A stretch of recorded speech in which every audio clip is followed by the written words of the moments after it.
Have you ever been in an argument with someone and suddenly, instead of hearing them yell at you, they just go quiet? That deafening silence hits harder than any shouting ever could. Weird, right? It's like being trapped in a room where someone just presses the pause button on your life and your brain goes into overdrive trying to figure out what's going on. Today, we're diving into exactly why silence hurts more than yelling in an argument. And trust me, it's going to make you see a lot of your own arguments in a whole new light. Let's start with something most of us can relate to. Imagine you're at a coffee shop. You're arguing with your best friend about something trivial, like who gets the last slice of pizza.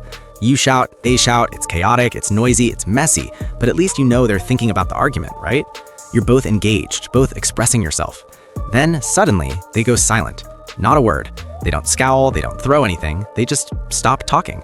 And now your brain is screaming. What did I do? Did I ruin everything? Am I in trouble? That's the kind of silence that stings more than a dozen angry words. So why does this happen? Why does silence pack such an emotional punch? The first thing to understand is that humans are wired for connection. We're social creatures. Communication is our lifeline. When someone yells at us, as unpleasant as it is, at least we're interacting. There's energy, there's engagement. You can argue back, defend yourself, clarify things, or even apologize. But silence is ambiguous. It leaves your mind filling in the blanks. And here's the kicker. The human brain hates uncertainty. Here's a funny but painfully relatable example. Imagine you're texting someone you just had a tiny argument with. You send a simple, "Hey, are you okay?" And then nothing. Hours pass. Your brain automatically assumes they've packed up all their emotional baggage and moved to a remote island where you're banned forever. Meanwhile, they're probably just staring at their phone, deciding if they want a latte or a cappuccino. That's the cruel magic of silence. It creates chaos where none exists. And it's not just about uncertainty. Silence in arguments taps into a deeper emotional trigger: rejection. When someone refuses to engage, your brain interprets it as social exclusion. Evolutionarily speaking, being rejected by your group was dangerous.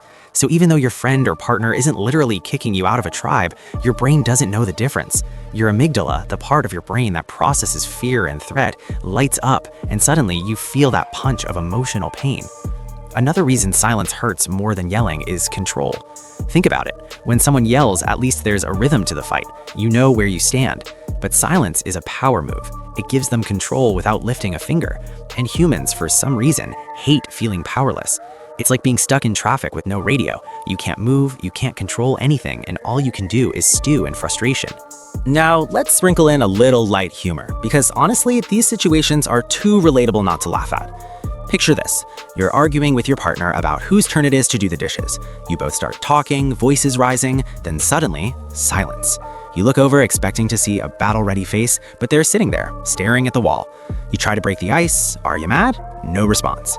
You start panicking. Did I say something horrible? Did I forget our anniversary again? Did I leave the toilet seat up? Your imagination has now transformed a minor household squabble into a full-blown apocalypse scenario. And that's the humor, the absurdity of silence. It turns tiny arguments into full-scale emotional drama in your brain. Interestingly, psychologists even have a name for this: the silent treatment. It's technically a form of emotional manipulation when used intentionally, but even unintentional silence has the same effect. It makes the other person anxious, frustrated, and sometimes obsessed with figuring out what's wrong. And here's the kicker: it often prolongs the conflict. Yelling may feel bad in the moment, but it resolves itself faster. Silence drags out the emotional impact, sometimes for hours or even days. Another fascinating thing about silence is that it's so subjective. Some people can sit in silence and feel fine, even peaceful.